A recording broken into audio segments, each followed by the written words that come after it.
C, contradictions. Ehrman says that the Gospels contradict themselves, and so therefore they shouldn't be believed.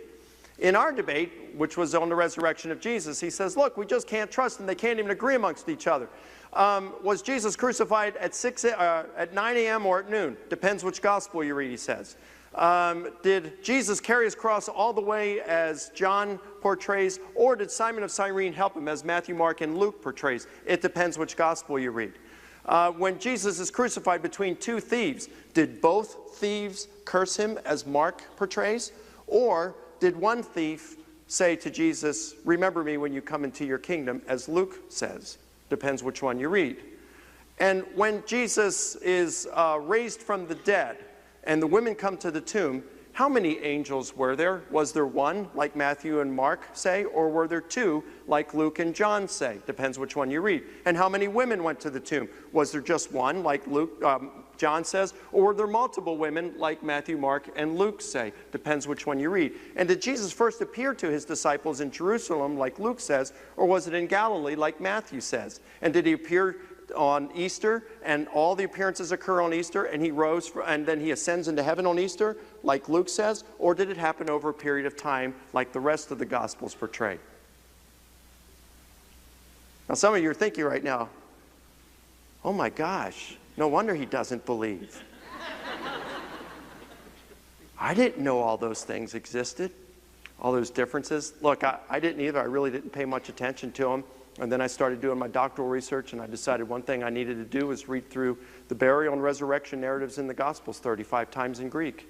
And that way it would really slow me down and concentrate on every single word and phrase that was used so I could read these carefully. And as I was doing that, I found a lot of differences. So what about these? Let me discuss them a little bit for you, and then I want to get to the heart of the matter when it comes to contradictions. I've really given this contradiction stuff a lot of thought recently, and I'm really studying it even all the more over the course of this last year. And I hope to be writing on it in the near future. I think a lot of it, we need to understand what a contradiction is and what constitutes a contradiction. There are what are contradictions and there are differences. They sound different, but they're compatible. Let me give you an example. I go home. Let's say I get home tomorrow afternoon, and I walk in the door, and my wife is just screaming with joy, not because I'm home, but I walk in the door, she's screaming with joy, and she says, Mike, you won't believe what happened just an hour ago. The doorbell rang, I came to the door, and there's this guy at the door, and he's holding this check for $1 million from Publishers Clearinghouse. He says, here's $1 million, and you're going to get $5,000 a week for the rest of your life. Man, that's good news. Mike, you can quit your job now. This is great. We're rich. This is cool. Now, let's say an hour from that point, she's talking to her mom on the phone, and she says, I hear over here, and she says, Mom, you won't believe what just happened a couple hours ago. The doorbell rang. I came down, and there are these two guys at the door, and one has this check for $1 million, and he says, you're wealthy now, and the other guy's videotaping the whole thing and saying, hey, this is great. You're going to be on a commercial on television. I wouldn't go to my wife and say, hey, wait a minute, you just contradicted what you told me an hour ago. No, there were some differences. But they weren't contradictions, were they? She didn't say, Mike, there was only one guy at the door. She only told me about one guy at the door. She was selecting the material she gave. Ladies and gentlemen, this is a common thing that occurs in the reporting of history. Can you imagine, like, what if we were to write a biography of Sean McDowell? You know, his 32 years? 34. Man, cool. Wished I looked like him at 34. Wished I looked like him at 20. You know, that guy makes me sick. He's just so handsome. I mean, he just want to make you puke, you know? So, you know, what if you were to write a biography of Sean McDowell? I don't care if it's his dad writing it, or his mom and dad writing it, or a professional biographer. You're not going to be able to include all the events of his life, are you? You're going to select the things that are important to you at the time of writing, or that you think may be important to your readers. Well, that's exactly what they did in antiquity. That's exactly what modern biographers do today. If anybody picks up a biography, an autobiography of Ronald Reagan, and you want to know about his first marriage, you're going to be disappointed. There's only 3 sentences on it. Do you think there's a lot more that he could have reported? You bet. I'll bet there's some juicy stuff he could have reported too. But he chose not to. And it's the same thing with any biography. So let's say when John is reporting, or Matthew, Mark, and Luke are reporting Simon of Cyrene taking up Jesus' cross, but John doesn't mention it. The fact that John leaves that out doesn't mean that he's contradicting the synoptics. He didn't say Jesus carried his cross all the way. He just neglects to mention Simon of Cyrene. Is that a contradiction or a difference? It's a difference. And you think about it, I'm glad that Matthew, Mark, and Luke mentioned Simon of Cyrene, but really, does it matter that Jesus didn't carry his cross all the way? Is there any, I haven't heard any theological significance in that. It's an interesting datum when it comes to just knowing something about the past, but it's really no big deal. What about the thieves on the cross? Did they both curse him like Mark say, or just one cursed him and the other said, remember me when you come into your kingdom, like Luke says? Why couldn't it be both? I mean, if these guys were thieves, like the Gospels report, I mean, they're not the kind of guys that you'd want your daughter to marry. And so here they're crucified. They're both crucified. They're both thieves. And now the one guy, he's realizing he's not coming off that cross alive. He stopped buying green bananas a few days ago when he got arrested. And he sees how Jesus is patiently suffering, asking God to forgive the very people who crucified him, for they didn't know what they were doing. And he says, Lord, remember me when you come into your kingdom. A deathbed conversion. What's so hard to believe about that? So at most, if you're going to be a very careful scholar and look at it just purely academically, you could say, we possibly have a contradiction here, but very possibly not. We just can't know because there's not enough information, historically speaking. But there's just no reason to say this is a definite contradiction. And you can go through so many of the others like this. Let me just deal with one, the people at there's so many of these, they're so cool. What about Mary? John says just Mary went to the tomb. The other said it was a number of women. Well, John doesn't say just Mary went to the tomb. In fact, read the text, John chapter 20, verses 1 and 2. And it says, early on the first day of the week, Mary got up and while it was still dark, and she went to the tomb and discovered it empty, and she ran back to Peter and the beloved disciple, and she said to them, they have taken the Lord, and we don't know where they've laid him. Who's we? You just said Mary. And John would say, I didn't say just Mary. I said Mary. I didn't mention the others. You say, well, wait a minute. That's kind of weird. We don't do that today.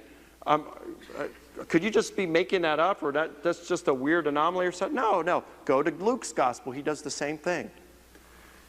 When the women come back and they tell the disciples that the tomb is empty, it says that Peter got up and ran to the tomb and found it as the women said, and then he went home baffled over what had happened. 12 verses later, Jesus is talking to the 2 disciples on the road to Emmaus, and they don't recognize him. Their eyes were kept from recognizing him. And he says, well, tell me what happened here. He's playing with them a little bit.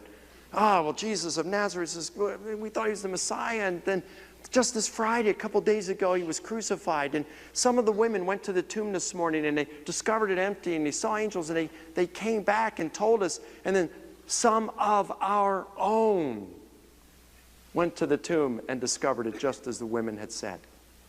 Some of our own? Wait a minute, 12 verses later, Luke, you said just Peter. And Luke says, I didn't say just Peter.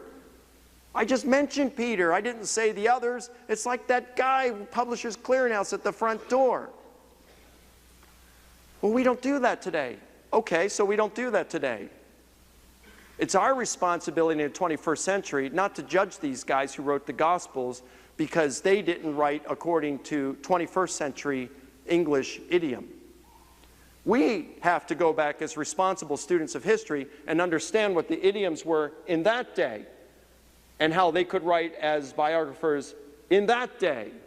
and judge them according to how they wrote, according to the literary conventions in that day, not ours. And obviously they could do these kinds of things. Let me give you one more. This is one that kind of troubled me for a while. Why does Luke report that all of the appearances occurred in Jerusalem on Easter, including the Ascension, whereas the other Gospels tell us that it happened over a longer period of time, perhaps even weeks? Luke is using a rhetorical device called time compression. In the academic world, it's called telescoping. It's kind of like when you were a kid and you had one of those secret spy telescopes and you could pull it out with these segments, and then if your mom came and saw you spying on your neighbor, you collapse it down real quick and all the segments, and you hide it, right? Well, it's like, say all these segments of time and you telescope it, you collapse it down into a single segment for purposes of economy or whatever you're doing. That's a rhetorical device that they would do in order to save time or to make a point. Luke is doing this. How do we know this? And that it's not a contradiction? Because Luke wrote a sequel to his gospel. It's the Acts of the Apostles. And in chapter 1, he says that Jesus appeared to them over a period of 40 days and then ascended. So the same author realizes that it was a 40-day period that Jesus was there. So when he's saying everything happened on Easter, it's time compression. We find this throughout the other Gospels as well. For example, when Mark reports Jesus' cursing of the fig tree, here's what goes on. Jesus and the disciples are going into Jerusalem. Jesus sees the fig tree. He's hungry. There's no figs on it, so he curses it. Then they go on into Jerusalem. The next day, they're coming out of Jerusalem, and Peter and the rest of them see the fig tree. Lord, the fig tree you cursed yesterday has dried up. That's Mark's account. Read it in Matthew. There's no mention about coming into Jerusalem. In the morning they leave Jerusalem. They're coming out according to Matthew. Jesus is hungry, sees a fig tree, but it's got no figs on it. It doesn't have any figs on it. So he curses the tree, and immediately it dries up and withers. Whoa, contradiction. Mark said he cursed it the day before, and then they didn't see it till the next day. Matthew says he cursed it, and immediately it dried up on the spot. Contradiction. Yeah, I guess you could say so if you're taking it in a wooden sense. But what if you take it according to the literary conventions of that day, even what we do today, and identify it as time compression? Look, how many of you are married in here? A lot of you. You all know what I'm going to mean by this. You can all identify this. There's the boy version of the story, and there's a girl version of the story. The girl version of the story, you come home from work, your wife says, I got to tell you what happened today. I got this call from Aunt Betty. Aunt Betty fell. You know, she's getting up there in age right now. She's in her 80s. She fell, and she broke her hip, and she's in the hospital right now. And it really hurt when she broke her hip. But what's hurting her more is when she was falling down, she reached out to grab herself, and the only thing she grabbed was the top of the goldfish bowl, and she pulled it down, and the goldfish bowl broke, and all the goldfish died. And you know, since Uncle Henry died a few months ago, those goldfish were the only companions she had. And now she's feeling very guilty about doing this because the very things that were her companions, they're dead, and she was responsible for it. And so now, in addition to feeling physical pain, she's feeling emotional pain, and it's really hurting her. And that really makes me feel bad because she's feeling bad.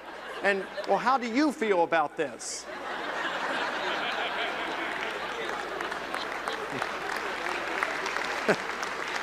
That's the girl version. Now, the guy version is Aunt Betty fell and broke her hip. What's for dinner tonight? Okay. Us guys, listen, I'm not saying our way's better. It just depends context. The difference is we want bottom line. Just tell us in 2 or 3 or 4 bullet points and get to the bottom line. I don't need all those details. Okay? That's the difference. Now, a lot of times when we're reading the Gospel, sometimes we're reading the boy version. Sometimes we're reading the girl version.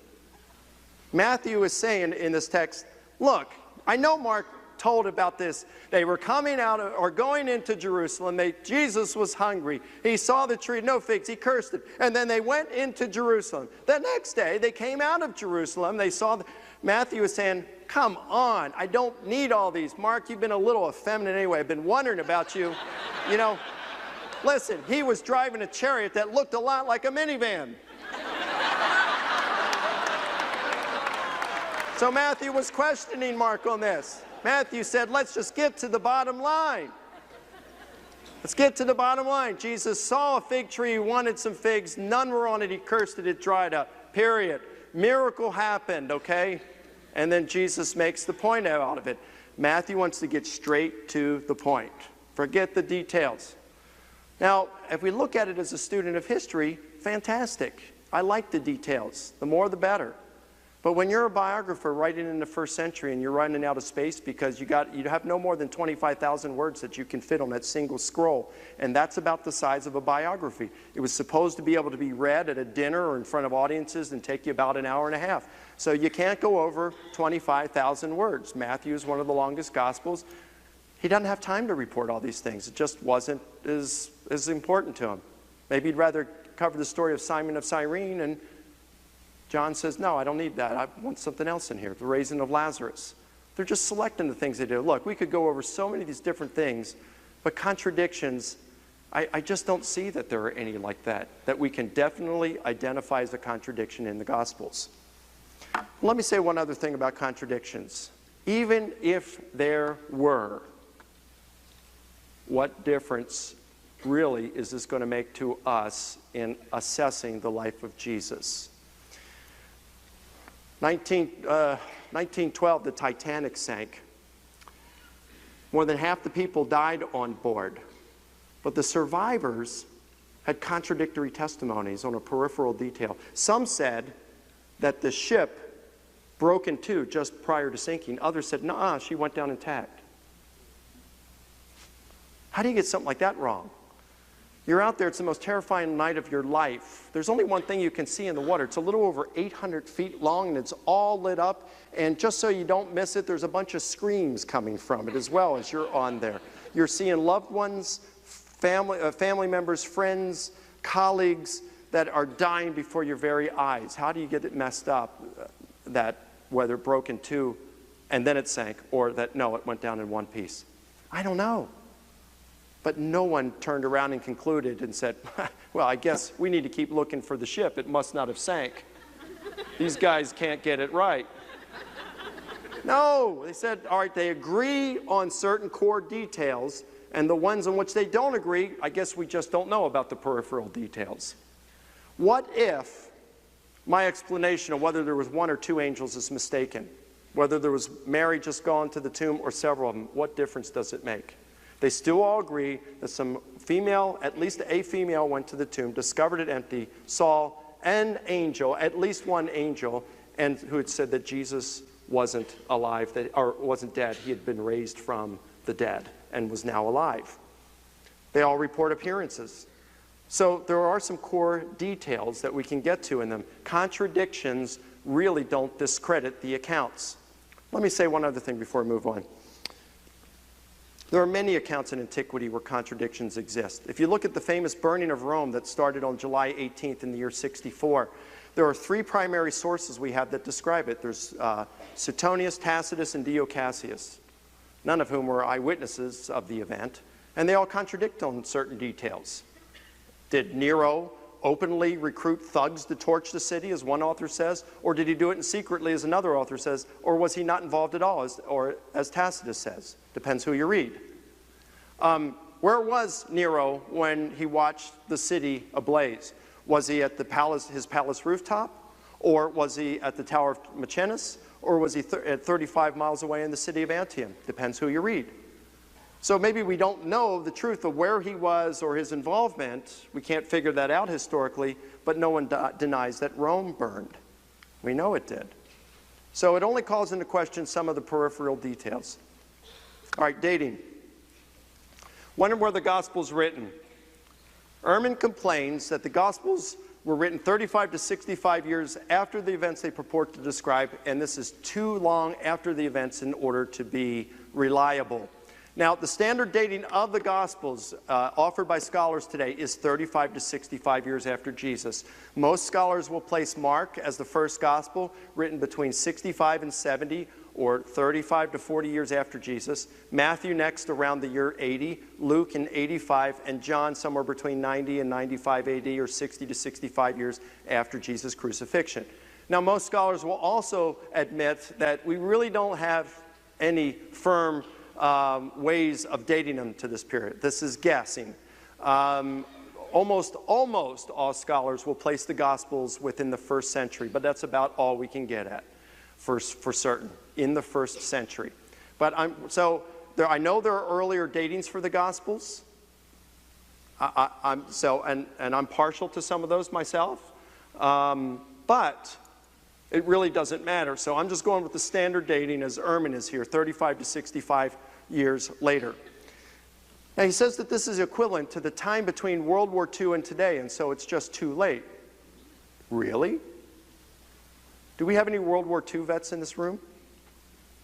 Yes, sir. Any others?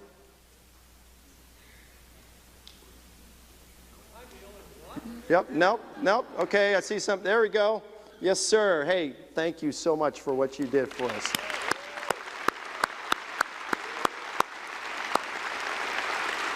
Okay, now let me ask you guys something. Do you remember World War II? Huh? Somewhat. Okay, how about you? Yes.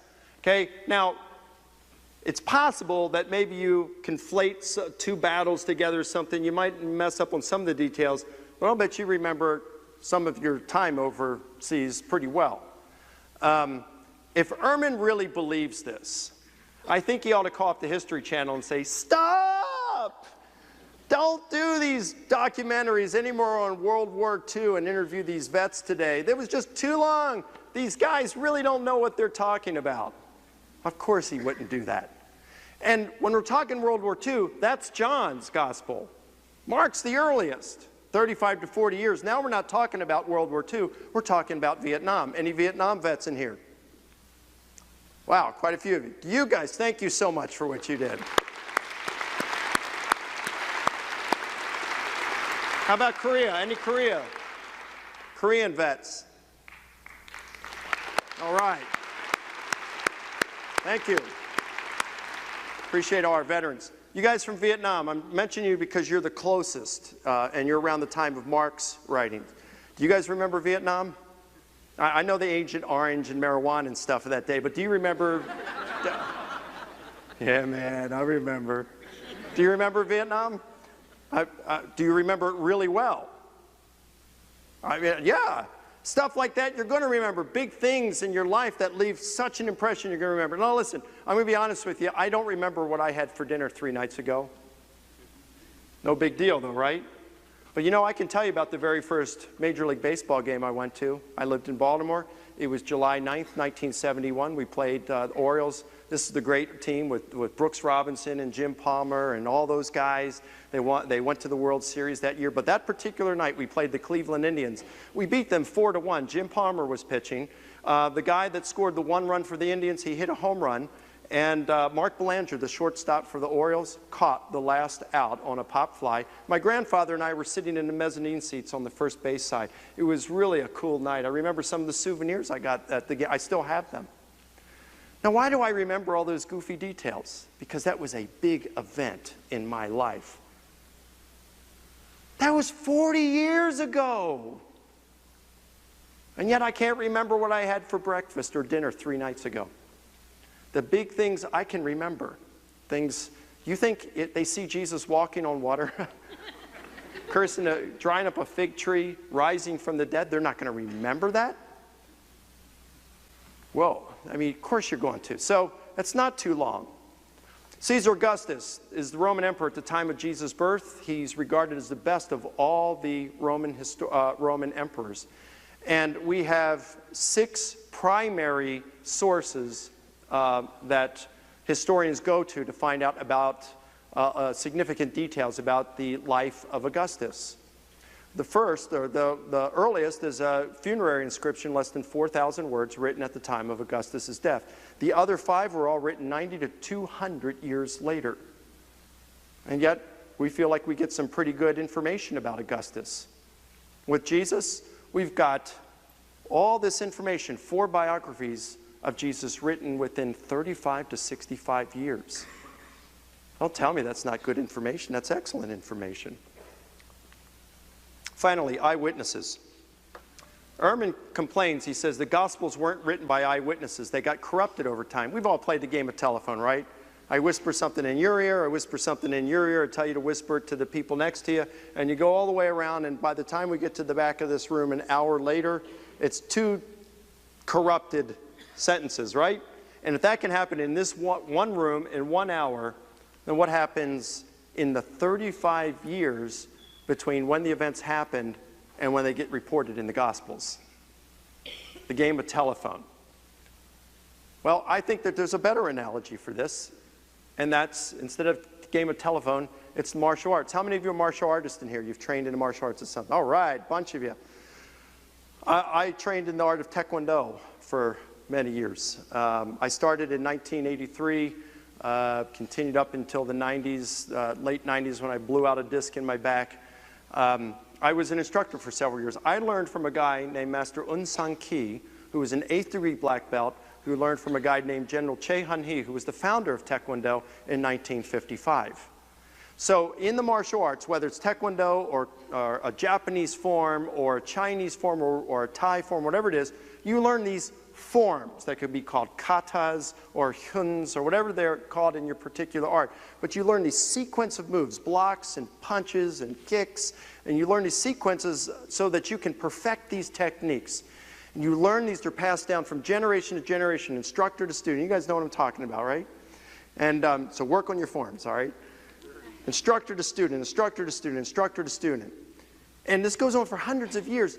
A student would never even think of changing the form and say, that's a boring form. Let's spice this thing up and change it. No, because you learn discipline. You learn respect in the martial arts.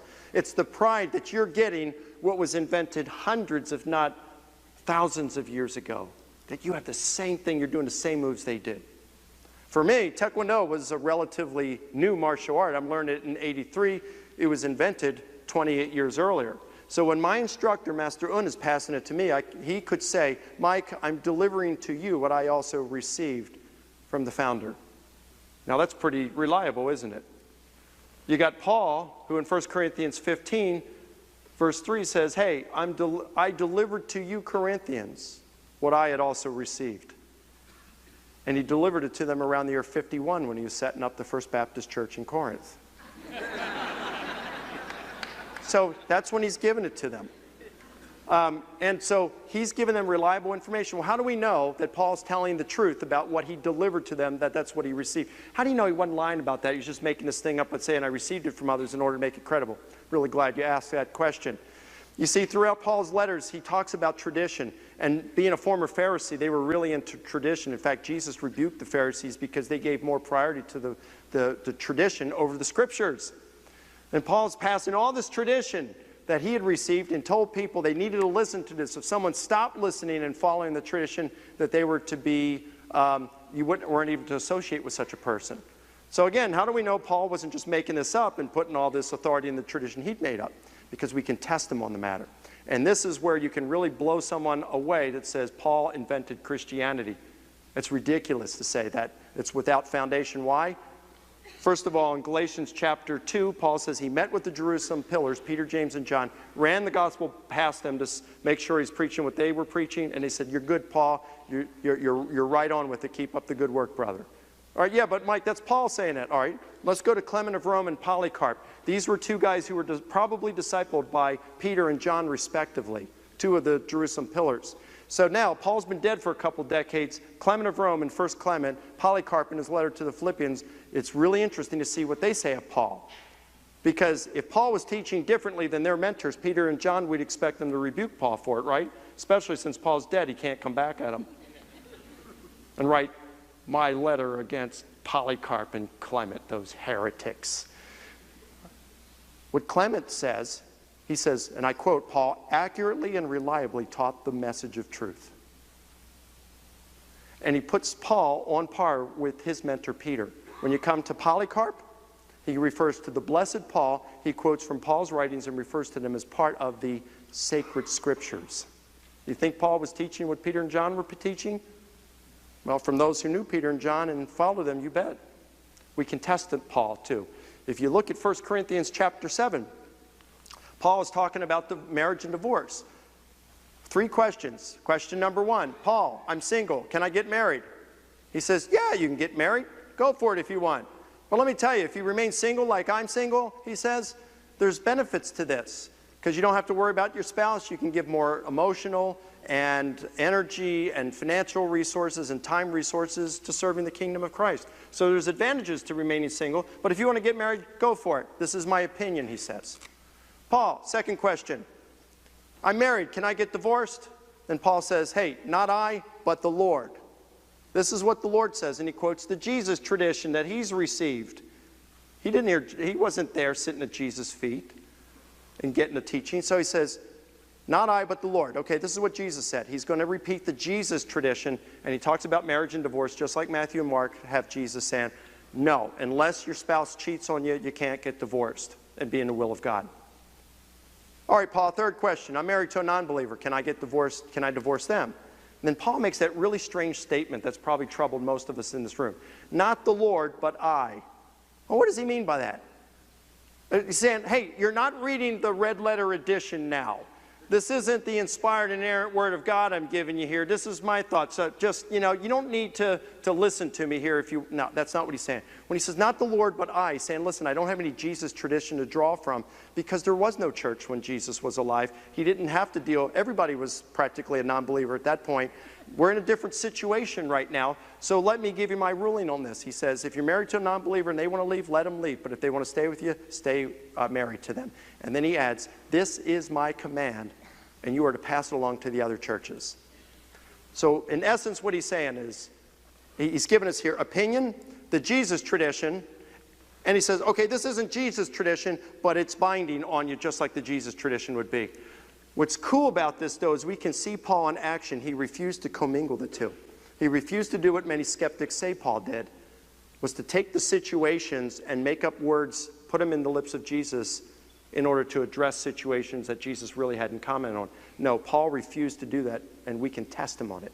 So when we are getting tradition from Paul, we are hearing the voice of the Jerusalem apostles. We are indeed hearing the voice of Jesus on the matter. We are getting eyewitness testimony.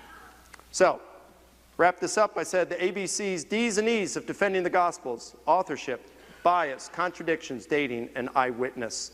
Finally, if you want to get more information on this, go to our website, fortruth.net. If you want to, let's say you weren't taking notes on this and you want to hear it again, of course they're selling CDs or DVDs here, but you can also see there's a 4-part video series that we created and put on the fortruth.net website, fortruth.net/Ehrman. You can even use this for small groups. There's a document on there that you can download. It's all free, and you can do this for small groups with the discussion questions. And if any of you are on Twitter, feel free to follow me at Did Jesus Rise? Thank you very much. Let's go out, kick butt, and take names for Jesus.